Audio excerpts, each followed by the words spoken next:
Hi, I'm Tahmima Anam, author of The Good Muslim, and I'm going to take you on a little tour of Dhaka, which is where I was born, but it's also the setting for my novel. It's the capital city of Bangladesh, and we're just going to go to a few places that are referred to in the book. The city has changed a lot since the 70s and 80s. Bangladesh is 40 years old, so in the 40 years, a lot has happened and a lot has changed. We're about to turn into the road where my grandmother had a house. It's unfortunately not there anymore because, like many of the houses in this neighborhood, it's been turned into an apartment building. A lot of my ideas for the house in which some of the story takes place is based on my memories of this particular house on Road 4.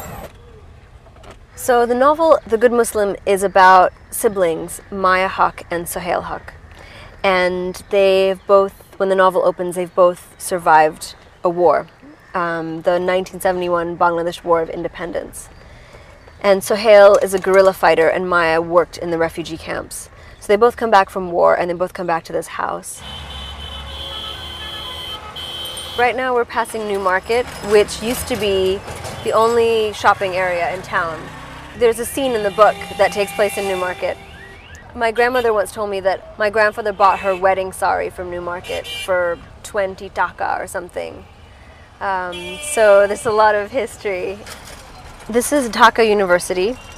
We've just entered the campus. Dhaka University was the real heart of the independence movement. The students were really involved, the professors. There were many, many protests on these streets that sort of led to the revolution and to independence. I always love coming here because it gives me what I think is a sense of what Dhaka might have looked like. So it's a really evocative place. So the two siblings, Maya and Sohail Haq, have both just lived through this revolution. And they both come back and they're sort of haunted by the things that they saw and the things that they did. They're both trying to cope with the aftermath of war and try to figure out how to live the rest of their lives. They each make very different choices. Maya feels this kind of real communion with the country by living in the villages and living a very simple kind of life of an ascetic. And her brother, Sohail, comes back from the war and is very lost, and ultimately he turns to his faith. So for him, the kind of moral choice is to forget the past. There's obviously a big conflict between them, and the conflict comes to a head when Maya returns from the village and she comes back to the city and she sees her brother now completely transformed, and he has a little boy who he decides to educate in a madrasa rather than in a school.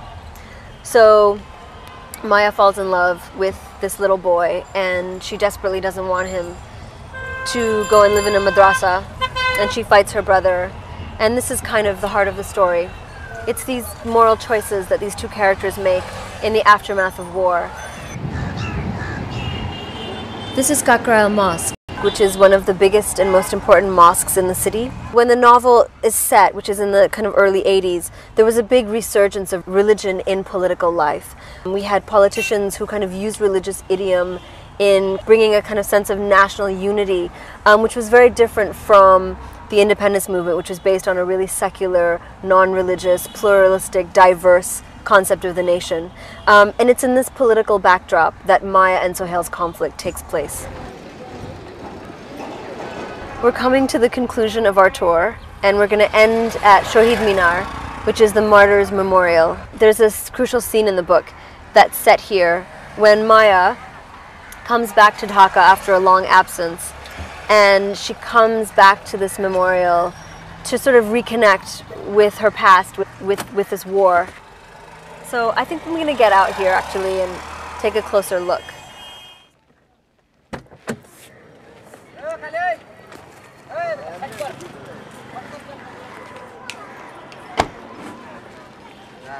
So here we are at Shohid Minar.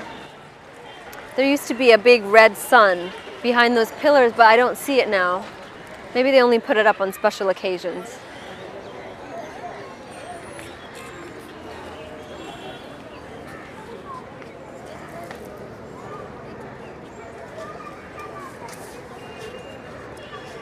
The memorial was illuminated by candles. The wide steps led up to 3 narrow concrete structures, each rising up, then bending forward, as if to provide shelter for the visitors. An enormous paper sun, painted red, was suspended from behind. The wind picked up, bending the tiny candle flames, pushing the willow tree until its leaves shook and fell forward. Shohid Minar was the first thing the Pakistan Army destroyed in the war. It was also the first thing to be rebuilt, taller and wider, but Maya wished they had left it broken, because now, shiny and freshly painted, it bore no signs of the struggle.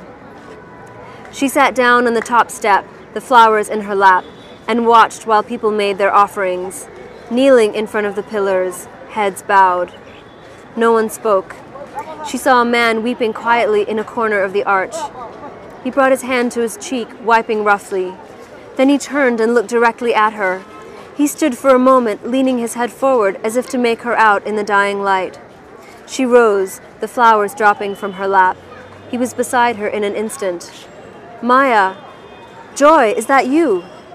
He picked up the flowers and held them out to her, and she was jolted by the memory of him, now almost a decade old.